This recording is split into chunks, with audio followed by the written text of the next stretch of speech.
Amen. Mes très chers frères et sœurs, nous sommes ce 6e jour de l'octave de la Pentecôte et nous méditons donc sur le 6e don, qui est celui de la piété.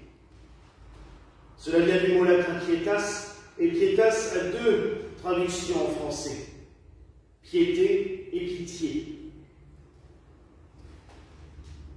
On va dire, dans un sens comme dans l'autre, on pourrait le rendre par un synonyme d'empathie. La piété, c'est plutôt l'empathie que l'on a vis-à-vis de Dieu, de l'aimer au point de partager avec lui tout, les joies, les bonheurs, ses souffrances, les nôtres. Voilà, une empathie totale avec Dieu. Et la piéta vient du fait d'avoir pitié, puisque la piéta porte l'enfant de Jésus. L'enfant de Dieu. Non, Jésus mort dans ses bras. En plus, elle est juste devant mon nez, mais elle porte Jésus mort dans ses bras. Elle partage ses souffrances. Donc, la pitié, c'est cela. Ce n'est pas, comme souvent, parce que le mot pitié, des fois un peu galvaudé, vous l'aurez remarqué, oh, je lui fais pitié, il a l'air de dire, ouais, bon, oh, le pauvre, il est misérable. Ah, c'est pas de chance pour lui, hein. Mais reste surtout à ta condition où tu es, c'est très bien comme ça. Moi riche, toi pauvre. Non. Et pourtant, c'est souvent cela, malheureusement. Les œuvres de bienfaisance, les œuvres de charité sont souvent ça. Les riches se donnent bonne conscience en allant aider un pauvre, mais surtout, continuent à rester pauvres, et puis moi, je vais aller bouffer au resto. Hein? Non, c'est pas ça du tout. Avoir pitié, c'est partager avec l'autre.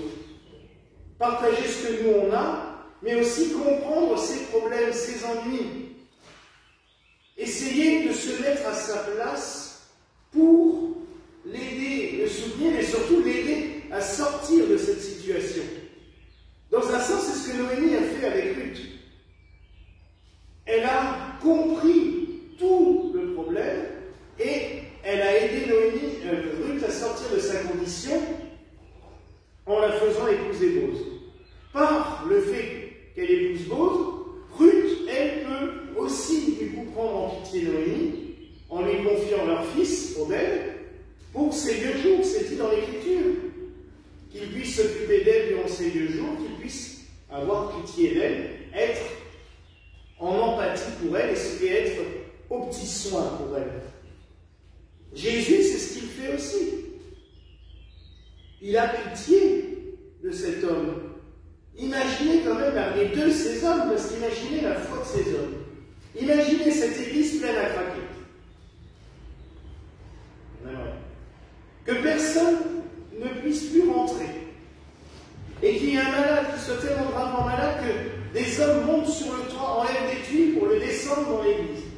Ben, c'est ce qui s'est passé là-bas. Ils sont passés par le toit pour descendre cet homme. Ils ont une sacrée foi. Et le Christ a pitié d'eux. Il se dit, mais pour en arriver là, il faut déjà que cet homme souffre énormément et que ceux qui sont avec lui aient une foi énorme dans ce que je peux faire pour lui. Donc il ne va pas le laisser là. Il va s'engager, car la piété, c'est un engagement. Avoir la piété pour Dieu, c'est-à-dire être pieux, et dans le bon sens aussi, hein, pas la grenouille de bénitier qui vient réciter ses rosaires façon mitraillette et qui repart après en reprenant sa ligne de commerce comme elle le faisait juste avant d'arriver. Non, ça s'appelle pas de la piété. Il vaut mieux quelqu'un qui va réciter un Notre Père dans la journée, mais du fond du cœur, avec une empathie totale, c'est-à-dire en union totale avec Dieu, notre Père. Le ressentir au plus profond de soi, plutôt qu'à donner la parole. C'est bon. On l'a vu hier soir, on a regardé, pour la énième fois, un film sur la vie de Don Bosco. La foi de ses enfants. À un moment donné, gravement. Il est mourant, donc tout le monde annonce sa mort prochaine. Et les enfants, tous les jeunes et les enfants qui sont autour de lui, prient mais avec une ferveur que Don Bosco dira lui-même, c'est vous qui m'avez ressuscité. C'est à vous que je dois la vie. Un peu plus tard, ils vont se faire attaquer.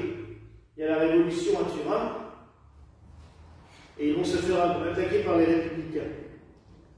Les jeunes entrent dans la cour prêts à tout brûler. Alors on voit les enfants promettre dans la chapelle, moi je promets de manger que du pain et de l'eau pendant toute l'année. Un autre qui promet ci, un autre qui promet cela. Et on voit celui qui viendra, le bienheureux Michel Ruin, le successeur de Don Bosco, et qui avait à peu près ton âge, il venait d'endosser la soutane, justement c'était un jeune clerc. Il vient, il se met au milieu de la chapelle et il prie au nom de tous les enfants, Seigneur, nous nous donnons entièrement à vous, mais préservez-nous. Et à ce moment-là, les révolutionnaires qui étaient déjà en train de tabasser Don Bosco dans la cour, par la parole d'un d'eux, s'en vont et arrêtent tout. Oui, mes frères et sœurs, ça c'est la piété. De savoir se donner tout entier, dire, ben maintenant, voilà, je te laisse faire. Je te laisse maître de tout. Toi, Seigneur, tu feras. Je sais que tu feras. Vous vous rendez compte? La puissance. C'est aussi la piété, c'est l'abandon total à Dieu. De lui dire, ben, voilà, je m'abandonne à toi. Je suis tout à toi. Et c'est par ce don de nous-mêmes à Dieu qu'on peut aider les autres. Parce que quand on aide les autres, il faut se donner à eux. Pas tout le temps, parce que sinon on n'a plus de temps pour soi et on va mourir petit à petit. Mais quand la personne est là, il faut que durant ce temps, les 1 heure ou 2 heures qu'on reçoit quelqu'un, ou même les 5 minutes après, est-ce avec qui on parle, il faut qu'on soit tout à cette personne à ce moment-là.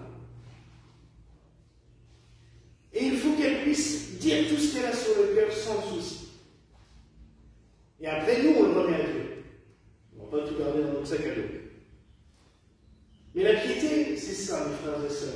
Donc ce don de la piété, on en a besoin. Vous allez me dire, il dit ça tous les jours avec tous les dons. On en a besoin. Ben oui, on a besoin du bagage complet. Hein. Une boîte à outils, quand il manque quelque chose, on est bien embêté. Ben là, il nous faut tous les outils. On en est au 6e, demain on aura le 7e, qui est pas mal non plus. Mais ça, c'est encore quelque chose que nous pouvons demander à Dieu. Ce don de la piété. Et vous voyez, je mets toujours la main sur le cœur en disant ça parce que c'est comme ça que je le ressens. Donner son cœur. Ouvrir son cœur à l'autre. Comme ouvrir son cœur à Dieu. Pour moi, c'est cela la piété. On ouvre son cœur à celui qui est en face de nous. Piété, pitié, pietas. Un seul et même mot. Une seule et même réalité. Ouvrir son cœur à l'autre. Alors mes frères et sœurs, demandons vraiment à l'Esprit Saint ce soir de nous donner ce don.